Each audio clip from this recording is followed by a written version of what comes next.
PBMLE Tagalog, Pagbubuod ng Kwento. Ito ang pag-aaralan natin ngayong araw.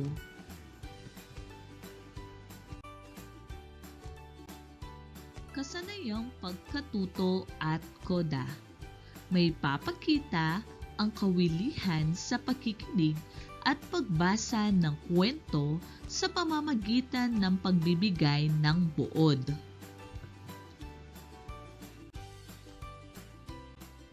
May tanong ako sa inyo mga bata. Pinanood niyo ba ang inyong paboritong palabas sa telebisyon ngayong araw? Ano ang paborito niyong palabas?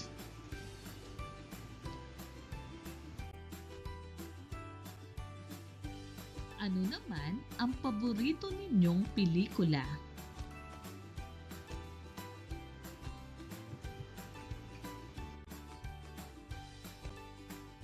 Mayroon ka bang paboritong aklat na pambata? Sige nga, sabihin mo kung ano ito.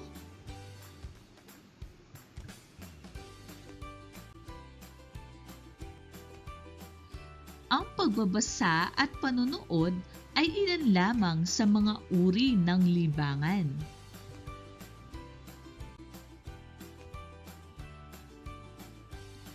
Ang pagbabasa ay isang libangang kapaki-pakinabang. Pinalalawak nito ang kaalaman ng tao. Humuhusay tayo dahil sa pagbabasa. Nagkakaroon tayo ng mga ideya tungkol sa mga bagay, lugar, at mga pangyayari. Lumalawak din ang ating imahinasyon.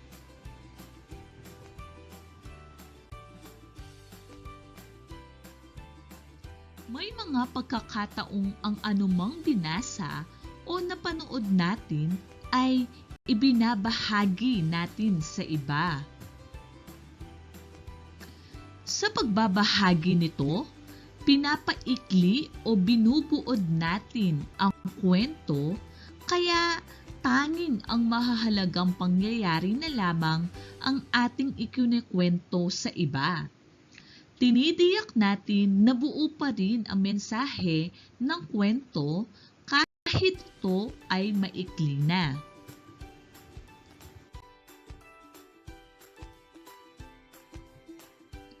Alamin natin kung paano ang mahabang kwento o salaysay ay napaikli nang di nawawala ang kabuuang mensahe nito. Ang mga sumusunod ang mga dapat tandaan upang madaling maunawaan ang kwento. Kaya mo bang gawin ang mga sumusunod? Unawaing mabuti ang kwento? Tandaang mabuti ang mga tauhan ng kwento? Isa-isip ang mahalagang pangyayari sa kwento.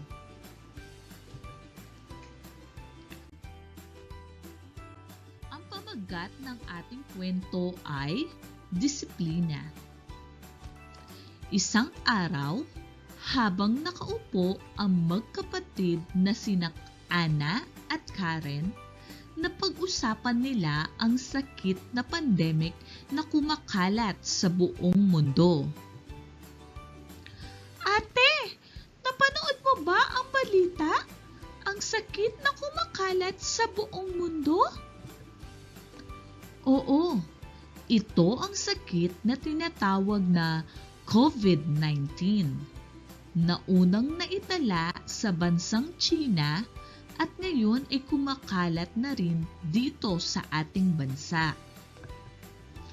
Paano po kaya nagkaroon ng sakit ng COVID-19 ang isang tao?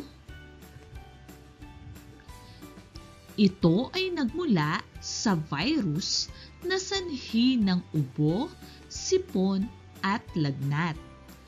Pwede itong makuha sa pamamagitan ng pag-ubo o pagbahing ng ibang tao kung walang takip ang kanilang bibig o ang hindi nila paghuhugas ng mga kamay. Ganon po ba? Dapat po pala ay palagi tayong gumamit ng panyo at maghugas ng kamay.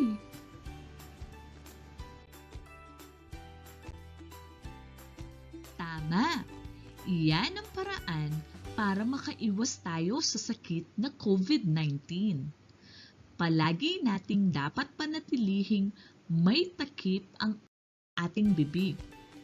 Pwede tayong magsuot ng face mask, maghugas ng kamay na tumatagal ng 20 segundo o kaya naman ay gumamit ng alcohol para mamatay ang mikrobyo na nakakapit sa ating mga kamay.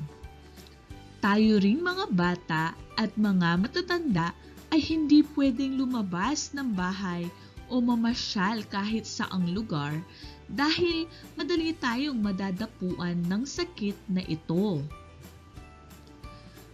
Mula sa araw na ito, palagi na akong magsusuot ng face mask o maghuhugas ng aking mga kamay para hindi po ako magkaroon ng sakit na COVID-19. Oo, dapat palagi mo itong ginagawa.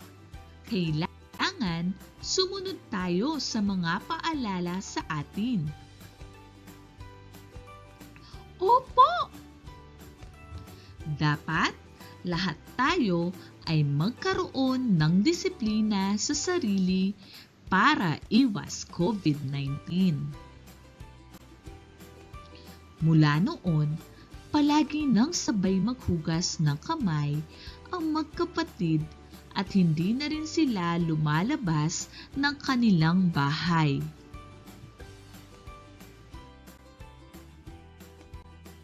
At dito nagtatapos ang ating kwentong pinamagatang disiplina. Mayroon tayong mga karanasan na may hahalin tulad sa ating nabasang kwento. Marunong ka rin bang sumunod sa mga paalala? Mahusay! Tandaan, dapat sumunod sa mga patakaran o paalala. Katulad na lang ng nabasa natin sa ating kwento, kung saan pinahalahanan ni Karen ang kanyang nakababatang kapatid na si Yana tungkol sa mga iba't ibang paraan upang makaiwas sa COVID-19. Tulad na lamang ng pagsusuot ng face mask, palagi ang paghuhugas ng kamay, at paggamit ng alcohol o hand sanitizer. Ito ay ilan lamang sa mga paalala na ibinigay ni Karen sa kanyang kapatid. Maaaring ang sitwasyon na inyong nabasa ay nangyari na sa inyo. Tara, balikan natin ang ating kwento.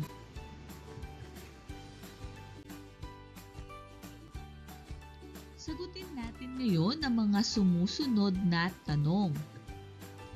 Number 1. Sino ang nag-uusap sa kwento? Number 2. Tungkol saan ang kanilang pinag-uusapan? Number 3. Saan nagmula ang sakit na kumakalat sa buong mundo? Number 4. Ano ang pinagmulan ng sakit na ito? Number 5. Ano-ano ang mga paraan para tayo ay makaiwas sa sakit na ito?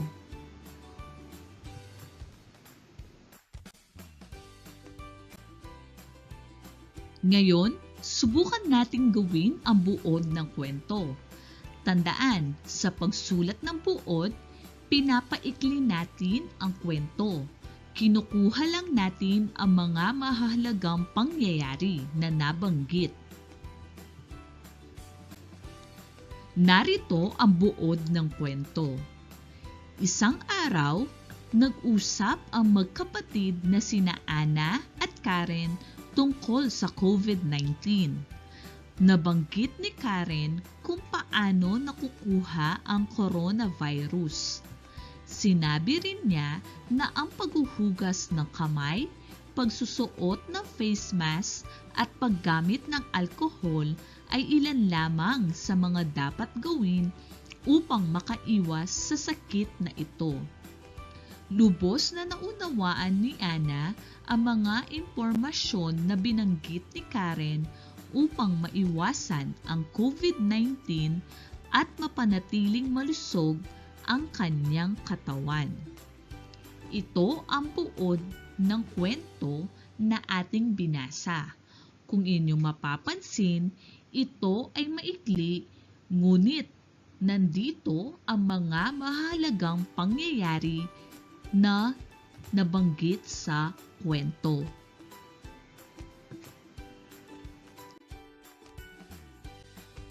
Ngayon ay magkakaroon tayo ng gawain. Nais kong pakinggan ninyo ang kwento. Pagkatapos ay sumulat ng buod nito na binubuo ng 3 hanggang 5 pangungusap. Ang pamagat ng ating kwento ay si Mang Alberto. Si Mang Alberto ay isang responsableng ama. Siya ay isang magsasaka. May 5 anak si Mang Alberto. Dahil sa kanyang pagsasaka ay naibibigay niya ang mga kailangan ng kanyang mga anak. Maaga siyang gumigising upang magtrabaho sa bukid. Katuwang niya ang kanyang asawa sa mga gawain.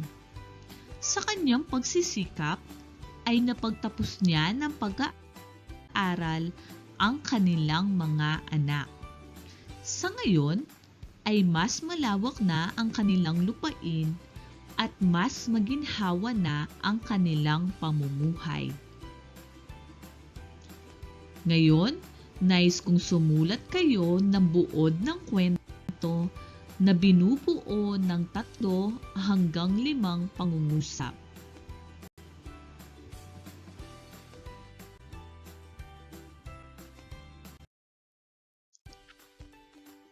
Gawain 2. Isulat ang tama kung ang buod ay angkop sa kwento at isulat ang mali kung hindi. Isulat ang inyong sagot sapat lang bago ang bilang. Ang pamagat ng ating kwento ay ang magkakaibigan. Isang araw, napadaan sina Kala at Aya sa isang malaki at mayabong na puno. "Halika, Aya! Sumilong muna tayo sa ilalim ng puno," aya ni Kala. "Oo nga, napakainit ng araw. Tirik na tirik ito," tugon ni Aka. "Magpahinga muna tayo dito. Nakakapagod ang pagtatrabaho sa bukid," wika ni Kala. Dahil malamig sa ilalim ng puno, ay agad nakatulog ang magkaibigan. Hindi napansin na sabay silang pinagmasdan ng puno. Nangingiti nitong sinabi sa sarili, "Salamat sa Diyos dahil nakapagbibigay ako ng lilim na masisilungan ng mga taong napapagod." Pagkising ng dalawa ay masaya silang nagpasalamat sa puno. Hanggang sa muli, paalam nila. Mula noon, kapag napapagod sina Kala at Aka, ay sumisilong sila sa puno.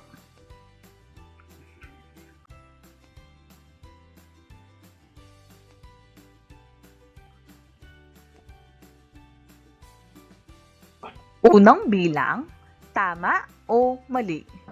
Bigay ng Diyos ang puno. Ito ba'y angkop na buod ng kwento? Ikalawang bilang, dapat mahalin at alagaan ng tao ang puno. Tama o mali? Ikatlong bilang, natuwa ang puno dahil nakatulong siya sa tao. Ito ba'y angkop na buod ng kwento? Tama o mali? Ika-4 na bilang, sinira ng mga tao ang puno, kaya nagalit siya. Tama o mali? Gawain 3. Iayos ang buod ng kwento ayon sa pagkakasunod-sunod. Isulat ang bilang 1 to 5 sa patlang. Ang pamagat ng ating kwento ay Nanay! Nanay! Tumatakbo ng mabilis si Jello habang sumisigaw ng Nanay! Nanay! Nagulat si Aling Mila sa kanyang anak. Tinanong niya ito kung bakit humahangos sa pagtakbo. May nakita po akong malaking ahas sa kakahuyan. Natakot si Aling Mila sa sinabi ng anak. Pinagsabihan niya ito na huwag nang babalik doon. Ngunit sadyang matigas ang ulo ni Jello. Muli itong nagpunta sa kakahuyan. Nang makita siya ng ahas, ay bigla siyang tinuklaw. Maya-maya, sumigaw na naman si Jello ng Nanay! Nanay! At bigla siyang nagising.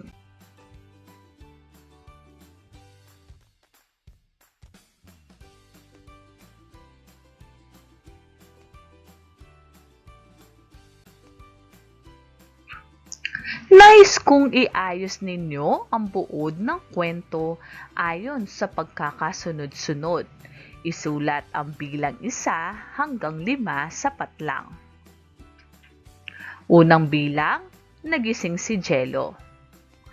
Ikalawang bilang, nagtatakbo si Jello. Ikatlong bilang, nagpunta sa kakahuyan si Jello. Ika-4 na bilang, bumalik muli si Jello sa kakahuyan. At panghuli, may nakitang ahas si Jello.